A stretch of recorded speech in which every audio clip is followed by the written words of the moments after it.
2편 끝에서 말했죠. 양자 얽힘으로 순간이동을 해버린 실험이 있다고. 진짜로 성공했어요. 1400km. 근데요, 1993년 이전까지는 이게 절대 불가능이었어요. 양자 세계에는 복사가 안 돼요.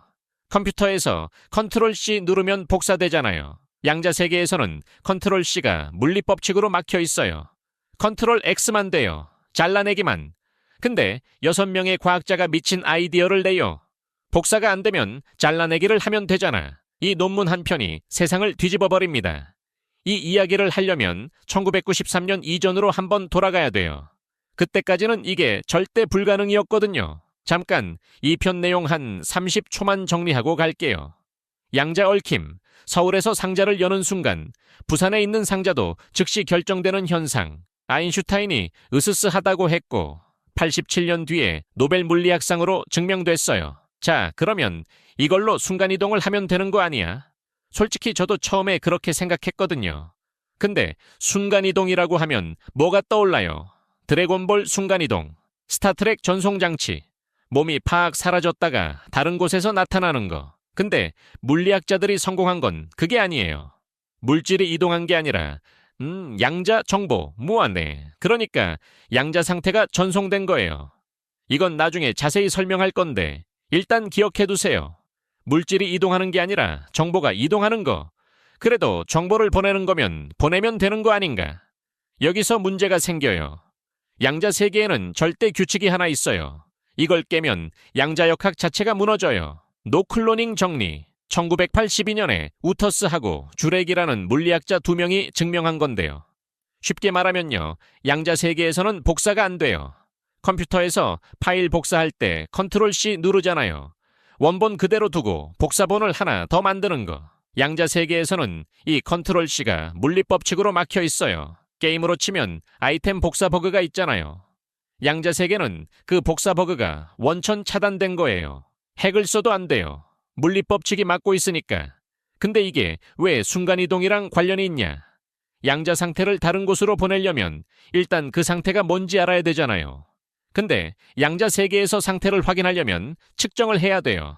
측정을 하는 순간 양자 상태가 파괴돼요. 확인하는 순간 부서지는 거예요. 그러면 복사를 하면 되지 않냐? 아까 말했죠. 컨트롤 C가 안 돼요. 확인하면 부서지고 복사도 안 되고. 이래서 1993년 이전까지 모든 물리학자가 같은 결론을 냈어요. 양자 정보를 원격으로 전송하는 건 원리적으로 불가능하다. 여기서 끝이면 이 영상도 없었겠죠. 근데 여기서 반전이 나옵니다. 1993년 6명의 과학자가 미친 아이디어를 내요. IBM 연구원 찰스 베네트를 중심으로 몬트리올대 브라사르 등 6명. 이 사람들이 피지컬 리뷰 레터스에 논문을 하나 발표해요. 이 논문의 핵심 아이디어가 뭐냐면요. 복사가 안 되면 잘라내기를 하면 되잖아. 컨트롤 C가 안 되면 컨트롤 X를 쓰자는 거예요. 복사 붙여넣기가 안 되면 잘라내기 붙여넣기를 하자. 원본을 복사하는 게 아니라 원본을 잘라서 다른 곳에 붙여넣는 거예요. 아까 게임 비유로 돌아가면요. 아이템 복사 버그는 원천 차단됐는데 이 6명이 복사 대신 이동을 이용하는 공략법 N을 찾아낸 거예요. 그리고 이 사람들이 이 기술에 이름을 붙여요. 텔레포테이션. 스타트랙에서 따온 거예요. SF 용어를 그대로 가져온 거. 당연히 물리학계에서 난리가 났죠. 학술 논문에 텔레포테이션이 웬 말이냐. 너무 선정적이다. 근데 이 장명이 대중의 관심을 확 끌었고 양자정보과학이라는 분야 자체가 주목받는 데 기여했다는 평가가 있어요. 자, 여기서 시청자분들 머릿속에 이런 생각 하나 떠올랐을 거예요. 잠깐만, 잘라내기면 원본은 사라지는 거 아니야? 맞아요. 그게 핵심이에요. 컨트롤 X를 누르면 원본은 사라져요. 여기서 보낸 양자 상태는 여기서 완전히 사라지고 저기서 그대로 나타나는 거예요. 원본이 사라지니까 복제가 아니에요. 노클로닝 정리를 위반하지 않아요. 물리법칙을 깨는 게 아니라 물리법칙 안에서 빈틈을 찾은 거예요. 불가능을 가능으로 바꾼 게 아니라 불가능의 정의를 다시 읽은 거예요. 컨트롤 C가 안 된다는 규칙을 뚫은 게 아니라 그 규칙 안에서 컨트롤 X라는 길을 찾아낸 거죠. 베네트의 아이디어가 나왔어요. 이론은 완벽해요. 수학적으로 증명이 끝났어요. 근데 이걸 진짜로 해본 사람은 아직 없었어요. 이론만으로는 아무것도 바뀌지 않거든요. 실제로 양자 상태를 A에서 B로 순간 이동시켜야 해요. 그래서 지금부터 프로토콜부터 하나씩 가볼게요. 양자 텔레포테이션에는 등장인물이 딱 2명 있어요. 물리학자들이 이름을 붙였는데 앨리스와 바비예요. 앨리스가 보내는 사람, 바비 받는 사람. 쉽게 말하면요, 택배 시스템이에요. 1단계. 앨리스와 바비 얽힌 입자쌍을 하나씩 나눠 가져요. 쌍둥이 상자를 하나씩 들고 있는 거예요. 2편에서 봤던 그 양자 얽힘이요. 2단계. 앨리스가 순간이동시키고 싶은 양자 상태가 있어요. 이걸 X라고 할게요. 앨리스가 X와 자기가 들고 있던 얽힌 입자를 함께 측정해요. 이걸 벨 측정이라고 하는데 이 순간 X의 원래 상태가 파괴돼요. 컨트롤 X가 눌린 거예요. 잘라내기. 3단계. 여기가 핵심이에요. 앨리스가 벨 측정 결과를 밥한테 알려줘야 해요. 근데 이걸 어떻게 알려주냐? 전화로요. 카톡으로요. 일반 인터넷으로요. 이 정보를 받은 밥이 자기 입자에 정해진 조작을 딱 하면 X와 완전히 똑같은 양자 상태가 복원돼요. 잘라내기 붙여넣기 완료. 근데 여기서 진짜 중요한 걸 하나 짚고 넘어가야 해요. 얽힘으로 연결돼 있으니까 빛보다 빠르게 정보가 가는 거 아니야. 아니에요. 절대 아니에요. 이게 진짜 미친 부분인데요. 얽힘 자체로는 정보가 안 가요. 1도 안 가요. 이걸 비유하면요. 카톡에서 읽씹은 할 수 있어요. 상대가 뭘 보냈는지 알 수는 있어요. 근데 내가 메시지를 보낼 수는 없어요. 얽힘은 그래요. 상관관계는 있는데 그걸로 메시지를 보내는 건 불가능해요. 밥이 자기 입자를 아무리 들여다봐도 앨리스가 뭘 측정했는지 알 수 없어요. 그냥 랜덤으로 보여요. 앨리스가 전화나 인터넷으로 나 이런 결과 나왔어 라고 알려줘야 비로소 밥이 복원을 할 수 있는 거예요. 그리고 그 전화, 그 인터넷은 빛보다 빠를 수 없어요. 물리법칙이에요. 그래서 양자 텔레포테이션은 초광속 통신이 아니에요. 고전 채널이라고 부르는 이 일반 통신이 반드시 필요해요. 이게 없으면 프로토콜 자체가 성립을 안 해요. 자, 이론은 완벽해요. 1993년에 나왔어요. 근데 4년 동안 아무도 실험에 성공을 못했어요. 1997년 드디어 진짜로 성공합니다. 오스트리아 인스부르크 대학의 안톤 차일링거 팀이에요. 광자의 평광 상태를 텔레포테이션 하는데 성공해요. 충실도, 그러니까 정확도가 86%. 100번 하면 86번 성공한 거예요. 근데 거리가요. 실험실 아니에요. 벽 하나 사이에서 한 거예요. 그게 순간이동이냐 할 수 있는데 맞아요. 양자 상태가 A에서 B로 갔어요. 원본은 파괴됐고 복원됐어요. 이론이 틀리지 않았다는 걸 증명한 거예요. 여기서부터 격투기 체급 올리듯이 거리 경쟁이 시작돼요. 2012년 카나리아 제도 대서양 한가운데에 섬 2개가 있어요. 라팔마 섬에서 테네리페 섬으로 143km, 해발 2400m 위 대서양 상공으로 광자를 쏴요. ESA 유럽우주국의 망원경으로 광자를 잡아요. 왜 이게 중요하냐? 위성이 지구 위를 돌 때 지상과의 최소 거리가 약 160km예요. 143km면 거의 비슷하잖아요. 위성으로도 할 수 있겠는데? 이 가능성을 열어버린 거예요. 근데 여기서 중국이 들어와요. 2017년 묵자호. 이게 진짜 미친 부분인데요. 중국의 판젠웨이 팀이 세계 최초 양자과학 실험위성 묵자호를 쏘아 올려요. 2016년에 발사해서 2017년에 결과가 나와요. 티벳 구원 지상국에서 위성까지 양자 텔레포테이션, 거리 1400km. 실험실 안에서 시작했던 게 15년 만에 1400km까지 간 거예요. 위성까지요. 근데 여기서 이런 생각 드는 사람 있을 거예요. 성공률이 1에서 2%라며? 그거 실패 아니야. 솔직히 저도 이 숫자 보고 실패한 건 줄 알았거든요.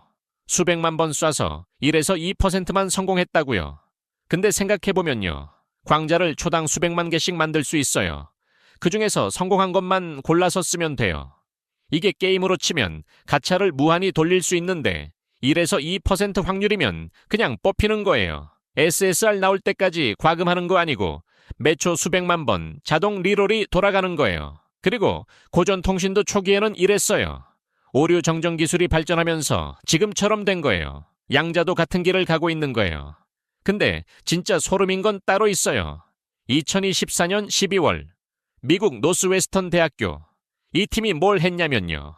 기존에 깔려있는 인터넷 광 케이블 400GBps짜리 인터넷 트래픽이 흐르고 있는 그 케이블에서 동시에 양자 텔레포테이션을 성공시켜요. 30km. 쉽게 말하면요. 여러분 집까지 깔려있는 그 인터넷 광 케이블이요.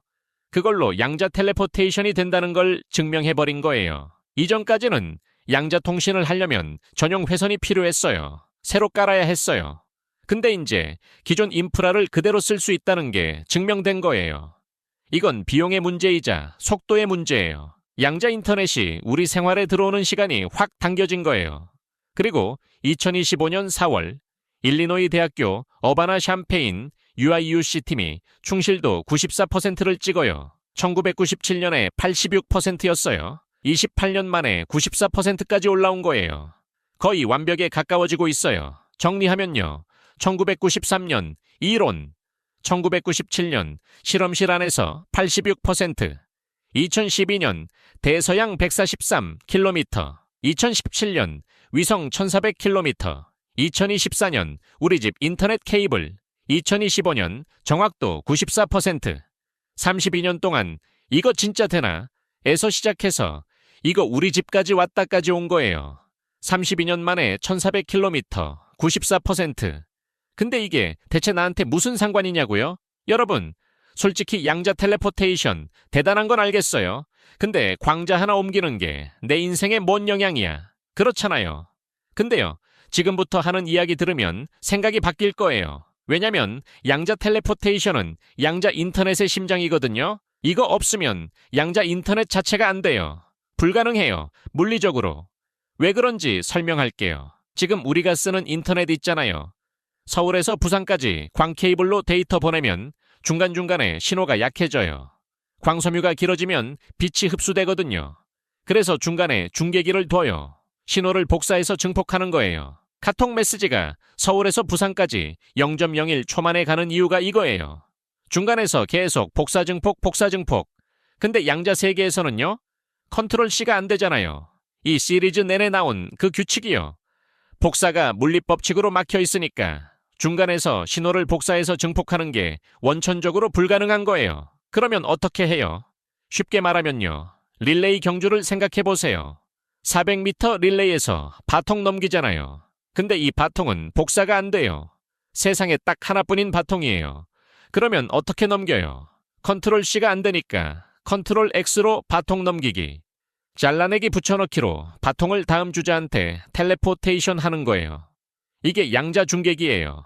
각 구간마다 얽힌 쌍을 나눠 갖고 벨 측정으로 얽힘을 이어 붙이는 거예요. 텔레포테이션의 원리 그 자체를 써서 중계하는 거예요. 양자 텔레포테이션이 없으면 양자 중계기가 안 되고 양자 중계기가 없으면 양자 인터넷이 안 돼요. 이 연결이 핵심이에요. 근데요, 이게 진짜 미친 부분인데요. 양자 인터넷이 오면 뭐가 달라지냐? 도청이 물리적으로 불가능해져요. 지금 여러분이 쓰는 비밀번호 있잖아요. 인터넷 뱅킹, 카톡 암호화. 이거 다 수학으로 잠겨 있어요. 엄청 어려운 수학 문제를 풀어야 비밀번호를 뚫을 수 있게 만든 거예요. 근데 수학 자물쇠는요. 컴퓨터가 충분히 빨라지면 풀려요. 양자 컴퓨터가 나오면 지금 암호 체계가 다 뚫릴 수 있다는 이야기가 괜히 나오는 게 아니에요. 양자 암호는 달라요. 수학 자물쇠가 아니라 물리법칙 자물쇠예요. 누가 중간에서 도청하면요. 양자 상태가 붕괴해요. 측정하면 상태가 바뀌니까 도청하는 순간 들켜요. 이건 컴퓨터가 아무리 빨라져도 못 뚫어요. 물리법칙이니까. 우주가 바뀌지 않는 한 깨지지 않는 보안이에요. 그리고 이게 먼 미래 이야기가 아니에요. 한국도 이미 뛰고 있어요. 2025년에 ATRI랑 카이스트가 공동으로 측정보호 양자키 분배 기술을 세계 최초로 증명했어요. 이게 뭐냐면 위성이나 드론 같은 움직이는 환경에서도 양자 보안 통신이 가능하다는 거예요. 거기다 실리콘 포토닉 양자 회로도 개발해서 6큐비트 얽힘을 달성했고 32큐비트까지 확장할 계획이에요. 크리스는 2026년까지 50큐비트를 목표로 하고 있고요. 근데 양자 텔레포테이션이 바꾸는 건 보안만이 아니에요.